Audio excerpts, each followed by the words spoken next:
তাহলে কি হবে? আমরা 12 মাস শিখবো আজকের। 12 মাসের নাম। কোরিয়ানদের নিজস্ব কোনো মাসের নাম নেই। আমরা বাংলাদেশে যদিও আমাদের মাসের নাম আছে, তারপরেও আমরা ইংরেজিটা ব্যবহার করি, মানে বাংলাটা বাদ দিয়ে দিছি অলরেডি।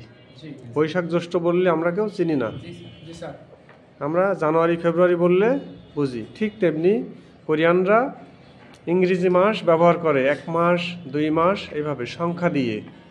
তাহলে আমার সাথে সাথে উচ্চারণ করো।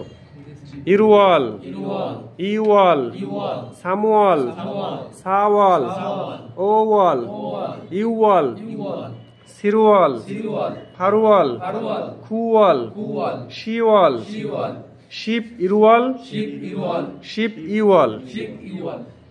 আবার ইরওয়াল,